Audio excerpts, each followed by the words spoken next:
Très bien. Chers élèves, bonjour, bonsoir, je vous salue.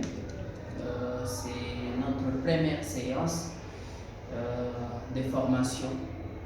Et cette séance va nous permettre de savoir plusieurs choses, plusieurs éléments sur l'élevage des porcs, c'est-à-dire la porciculture. D'ailleurs, c'est notre premier module. Et dans cette séance, vous aurez droit à plusieurs thématiques. Donc, je vous invite vraiment à bien suivre cette vidéo, mais aussi de les liker. Ça va permettre à ce que nombreux des gens, des élèves puissent en profiter parce que c'est vraiment bénéfique. Vous savez très bien que l'élevage de porcs, c'est parmi les secteurs aujourd'hui qui fait vivre beaucoup de familles au monde entier.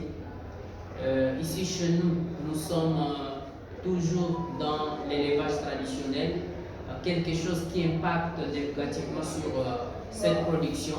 Voilà pourquoi tout au long de cette formation, vous aurez droit à plusieurs systèmes, plusieurs techniques qui peuvent nous permettre maintenant de bien évoluer. Alors, quelles sont les quelques expressions que nous allons utiliser dans cette formation? Les quelques expressions que nous allons utiliser. Vous êtes des élèves, donc nous ne voulons plus que vous puissiez continuer à utiliser les termes et la vulgaire lorsque vous faites votre... vous êtes dans la porciculture. Il y a par exemple des termes que nous allons utiliser. Je parle par exemple du verra.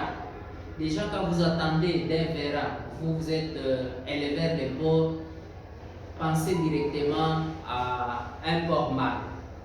Ok? Donc, si dans cette formation je parle de verra, comprenez, je parle de porc mâle. Si je parle de la true, comprenez, je parle de la femelle. Donc, ce sont les termes que nous allons utiliser. Il y a par exemple les cochettes. Cochettes, ce sont des femelles de 3 mois ou plus. Donc, de 3 mois ou plus. Nous avons des porcelets, ça vous connaissez très bien, ce sont les petits, les petits mâles ou femelles de porc. Il y a des cochons, des cochons. Des cochons, ce sont des mâles, des mâles castrés. Ce sont des termes que nous allons utiliser. Si vous attendez parler de CI dans cette formation, comprenez, là nous voulons parler de l'accouplement des reproducteurs, donc entre mâles. Si je parle de la biosécurité, je parle de la prophylaxie, eh bien ce sont des techniques pour prévenir des maladies. Alors, sans plus tarder, laisse-moi vous parler de l'élevage, donc de l'élevage en généralité. Vous savez que chez nous, nous faisons l'élevage de porcs domestiques. Et ici, lorsque nous faisons cet élevage, notre objectif c'est d'avoir quelque chose à famille, subvenir aux besoins. Mais ce que vous devez savoir, que l'élevage de porcs c'est une activité économique rentable. Alors, si vous voulez bien vraiment profiter de la porciculture, il faut maîtriser bien certains paramètres, certaines conditions, notamment liées au logement, à la reproduction, l'alimentation, la santé, mais aussi la gestion économique, la gestion technique de votre porcher. Alors voilà pourquoi nous sommes appelés à suivre bien cette formation. Alors si vous voulez vraiment réussir dans la porciculture, il faut être un bon éleveur. Lorsque les gens disent, attendent parler du mot un bon éleveur, ils se disent, qu'est-ce qu'un bon éleveur? Vous êtes un bon éleveur de porc, vous devez remplir au moins ces 4 conditions. Ces 4 conditions. 1, il faut être calme. Il faut aimer vos animaux. Quand je dis être calme, vous ne devrez pas paniquer à un stress qui va se présenter dans votre porcher, dans votre cage. Vous devez être calme. Vous n'allez pas paniquer sur base de ce que l'autre est en train de produire, mais ce que l'autre est en train de faire parce que les moyens diffèrent. Vous devez aimer vos animaux. Cela passe par la gestion des santé, des reproductions, de l'alimentation, de logistique. Il faut être un bon observateur. Un éleveur doit passer beaucoup de temps dans sa porcherie, sa cage. Il doit toujours être là parce que ça va lui permettre de bien observer ces animaux, ces sujets. Troisième élément, il faut tenir les registres de performance de vos animaux. Et ça doit être journalier, c'est-à-dire savoir comment mes sujets, mes porcs sont en train d'évoluer. Autre chose, il faut savoir se plier à des décisions strictes, c'est-à-dire quoi? Vous dites, voici la situation qui se présente, la santé de mes bêtes n'est pas vraiment normale, est-ce que je peux modifier encore ma cage pour améliorer la santé de mes porcs? Est-ce que je peux encore me courber à cette décision pour améliorer mon alimentation? Donc voilà un peu les 4 caractéristiques des bons éleveurs. Alors parlons de la généralité sur les porcs et ses reproductions parce que c'est très important dans la production. Quels sont les avantages lorsque vous êtes en porciculture? Les avantages sont vraiment énormes parce que ça permet à ce que l'homme puisse avoir la viande. Et vous savez très bien que la viande de porc est de meilleure qualité. Mais aussi, si vous avez une bonne race, cher éleveur, sache que si vous avez une bonne race, vous aurez une croissance très rapide parce que avec les races que nous allons vous proposer dans cette formation, vous aurez à savoir que déjà dans 6 à 7 mois, un porcelet qui avait un demi-kilo à la naissance, déjà à 6 et 7 mois, il peut vous donner entre 90 et 100 kg. Donc ça, c'est vraiment important. Et donc, ce sont les avantages que nous allons tirer, c'est-à-dire avec la porciculture, nous avons facilement la viande. La porciculture va nous aider à lutter contre plusieurs fléaux qui attaquent notre communauté, notamment le chômage. Si vous voyez bien, si vous comparez par exemple le porc, la poule, le mouton et d'autres, par exemple des chats, vous allez constater avec moi que le porc est vraiment consommé. Et en dehors de cette consommation, c'est une viande vraiment qui est plus prolifique, c'est-à-dire c'est un animal plus prolifique comparativement aux autres. Et par rapport aussi à l'argent, elle est vraiment rentable. Elle est vraiment rentable. Donc, si on arrive à bien maîtriser les techniques, on ne sera pas déçu. Les porcs ne demandent pas un espace important pour grandir. Par exemple, pour un verra mâle, elle a besoin de 5 à 6 mètres carrés. Pour une truie femelle avec ses petits, elle a besoin de 9 à 12 mètres carrés. Donc, vous n'avez pas besoin de beaucoup d'espace pour vraiment élever. Et je vous dis, si vous allez au Brésil, c'est la même chose. Si vous voulez démarrer l'élevage, donc la porciculture, ça n'a pas besoin d'un capital important pour démarrer ça. Parce que vous voyez même dans des endroits des paysans, il n'y a pas toujours de problème. Les gens se lancent dans la porciculture parce que ça donne vraiment beaucoup de résultats. Aujourd'hui, ça permet à ce que des villageois soient scolarisés. Il y a des mariages qui se concrétisent au niveau du village, même au niveau de la ville. Il y a des funérailles, des activités funéraires qui s'organisent, c'est grâce toujours à la porciculture. Ce sont les avantages que nous tirons dans la porciculture. Alors maintenant, déjection. Déjà, ça permet à fertiliser notre sol. Et donc, par an, lorsqu'on fait des calculs, un porc adulte peut produire entre 6 à 700 kg d'éjection qui vont permettre de fertiliser notre sol, de fertiliser nos champs. Donc, c'est ça les avantages. Mais vous savez très bien, lorsque vous faites quelque chose, il n'y a pas toujours des avantages, mais il y a aussi les désavantages. Je vais prendre par exemple la concurrence liée à l'alimentation. Les porcs mangent presque tout. Et ça peut consommer par exemple le maïs, donc les céréales, des graines oléagineuses. Donc facilement, il y aura cette concurrence directe avec l'homme. Au lieu de donner par exemple le maïs à vos enfants, vous préférez donner ça d'abord aux porcs. Donc cette concurrence-là existe. Il y a aussi des contraintes religieuses. Vous faites par exemple la porciculture domestique, donc vous gardez vos porcs à la maison facilement. Si vous êtes à côté des musulmans, vous aurez des problèmes. Même votre boucherie de porc ne sera pas fréquentée par des musulmans. Il y a aussi des adventistes. Il y a aussi le problème de déjection. Toujours à côté des habitations, vous avez des voisins. Cette odeur-là, les déjections-là, vont créer des soucis avec vos voisins. En dehors de ça, il y a aussi la zoonose. La zoonose, ce sont des maladies qui viennent des animaux que nous gardons à la maison.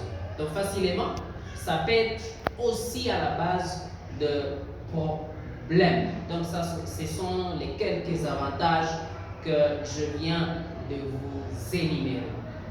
Alors, parlons du logement des porcs.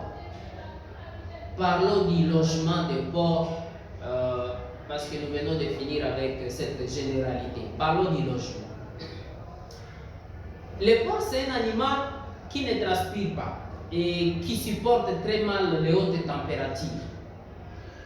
Mais cependant, quand vous prenez les porcelets, et à la naissance, ils sont plus sensibles au froid. Voilà pourquoi ils ont besoin des types de bâtiments qui vont leur permettre de résister à un climat de froid. Parce qu'ils ont besoin des climats chauds.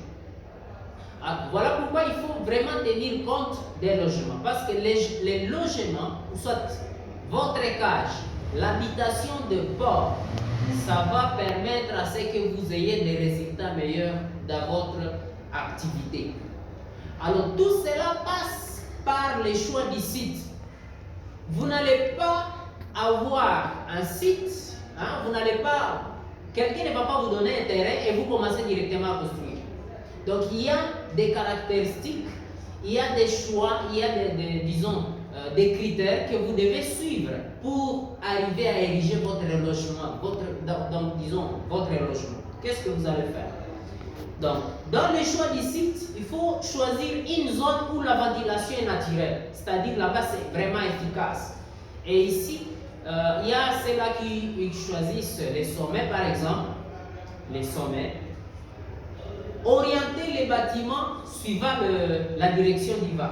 Et ici, c'est l'est à l'ouest, parce que c'est très très important. Vous savez que l'air, ou bien les vents qui quittent l'est pour aller à l'ouest, ça vient avec des maladies. Alors, il faut vraiment tenir compte de cette direction du vent pour éviter des maladies. Une bonne porcherie doit être à proximité de l'eau. Pourquoi?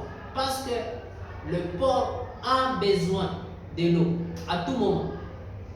Lorsque vous voulez par exemple faire la propriété de votre cage, vous aurez toujours besoin de l'eau. Alors imagine vous vous installez sur un sommet où vous aurez des difficultés à vous approvisionner en eau, eh bien vous aurez des difficultés vraiment, des problèmes. Parce que si vous n'êtes pas en mesure de retirer très bien des déjections dans votre cage, ça peut être à la base des maladies chères et élevées. Alors après avoir parlé du choix du site, là où vous pouvez installer votre bâtiment, comment doit être un bâtiment? Bon, les meilleurs bâtiments, chers éleveurs, sont toujours cimentés. Et si vous voyez même les largeurs, donc les longueurs, il n'y a pas, je ne peux pas dire, c'est pas fermé, c'est toujours ouvert. ça va permettre une bonne ventilation. Ne mettez jamais vos porcs, c'est-à-dire vos sujets, vos porcelaines, vos truies, vos verras sur le sol nu. Parce que quand le sol n'est pas cimenté, ou soit le sol n'est pas planché, vous aurez des difficultés à retirer les déjections au sol. Parce que une fois les déjections se sont mélangées au sol, eh bien, ça peut être à la base de maladies, soit de beaucoup de pathologies. Comment doivent être les murs? Les murs qui séparent par exemple les loges des différents, disons, les loges des différents truies, des différents porcs. Ça doit être comment? Ici chez nous, nous préférons utiliser des planches parce que ça permet bien de séparer ça. Donc, comme je vous ai dit, les sols doivent être vraiment cimentés pour permettre à ce qu'il y ait un écoulement des eaux lorsqu'il y a le nettoyage, pour qu'il y ait un nettoyage systématique lorsque nous voulons retirer les déjections. Et ça, c'est très important si nous voulons vraiment réussir. Alors, il y a aussi un couloir, donc dans votre bâtiment que vous devez prévoir. C'est un couloir qui doit avoir au moins entre 1,5 mètre de large. C'est très important. Parce que ça permet à ce que toi, éleveur, lorsque tu entres dans ton bâtiment, tu puisses sortir, tu ne puisses pas avoir du mal à entrer dans votre logement. Parce que quand votre bâtiment n'est pas bien construit, vous aurez toujours du mal à entrer dans votre bâtiment. Alors ici, lorsque je suis en train de parler du loge dans une porcherie, il y a plusieurs types, il y a au moins 4 types importants que je vais citer. Il y a les loges d'engraissement. Et déjà, là, quand je parle de loges d'engraissement, je parle de porcs qui sont vraiment élevés uniquement pour l'abattage. Ce sont des porcs d'où leur rance est uniquement pour la viande. Donc facilement, vous pouvez avoir des porcs qui peuvent vous donner déjà 6 mois 150 kg. Vous les engraissez. L'objectif, c'est quoi? C'est que demain ou après-demain, j'aurai quoi? J'aurai de la viande. Il y a des loges d'attente CI. Ce sont des loges qui vont regrouper les jeunes porcs. Les jeunes porcs qui attendent quoi? À être accouplés pour, disons, pour l'accouplement. Et ça peut aller entre 3 et 5, donc 3 par loge. Il y a les loges de maternité. Les loges de maternité, ce sont des loges, bien soit des cages conçues uniquement pour la mise bas. C'est-à-dire, vous dites, mon porc, disons, la truie, dans peu de jours, va mettre bon. Qu'est-ce que je dois faire? Ok, je construis une loge de maternité. C'est là où les loges, donc c'est là où la truie va bien bénéficier par exemple de l'alimentation, d'un suivi systématique de l'éleveur.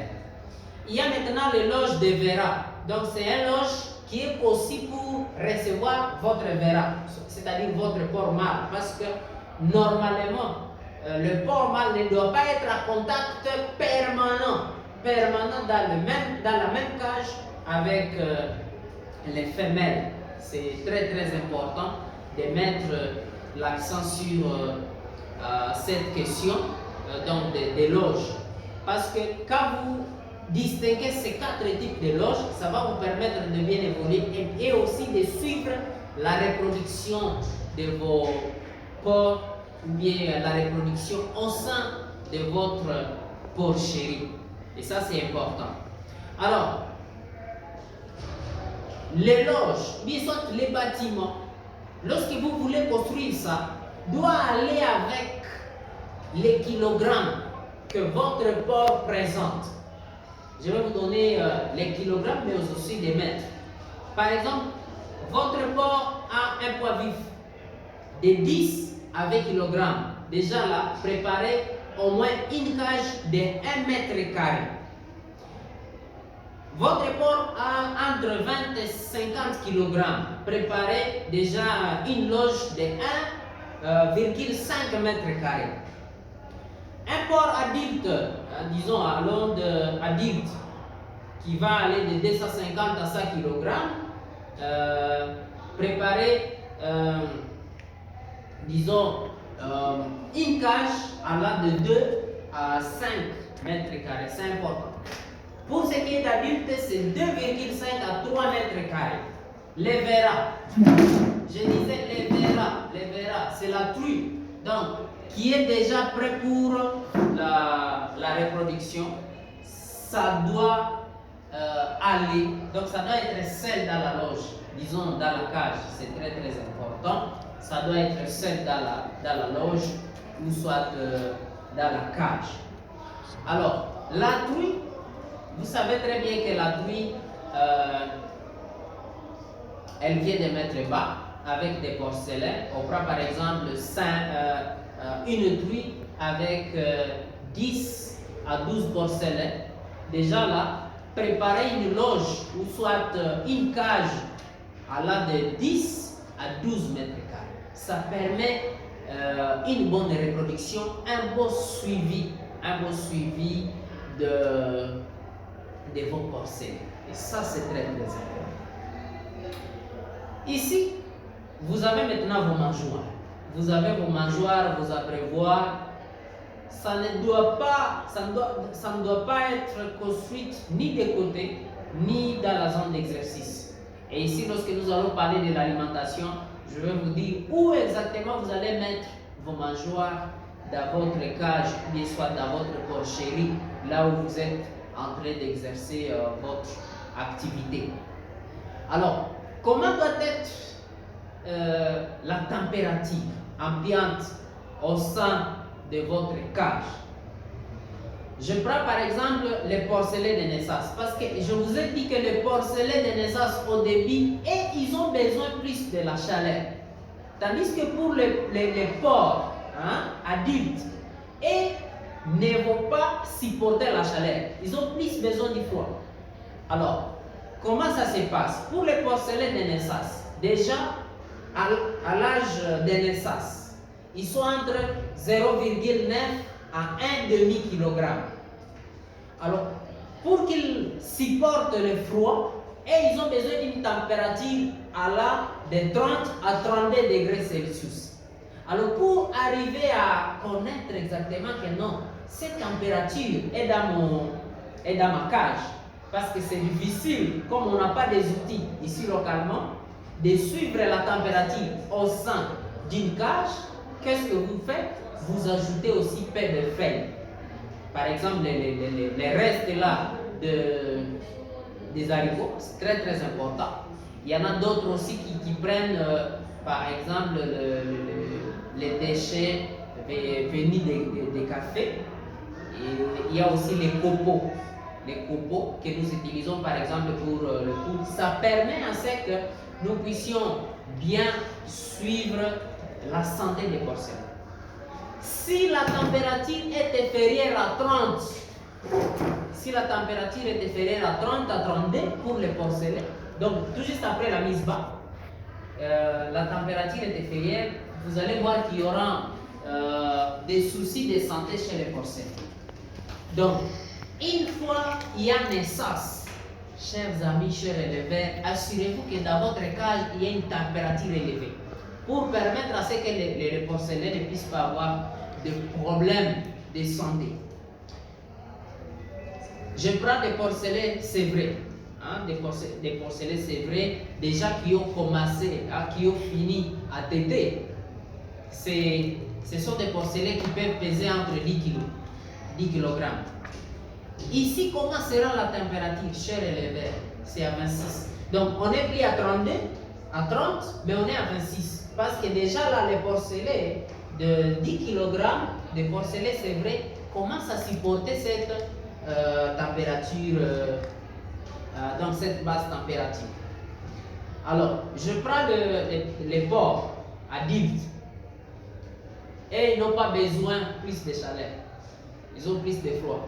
D'ailleurs, aujourd'hui, chers éleveurs, nous sommes à période où il y a trop de température, trop de chaleur. Qu'est-ce qui se passe? Une fois que vous prenez votre porc, vous l'amenez à Beni, ça risque même de mourir à court de chemin.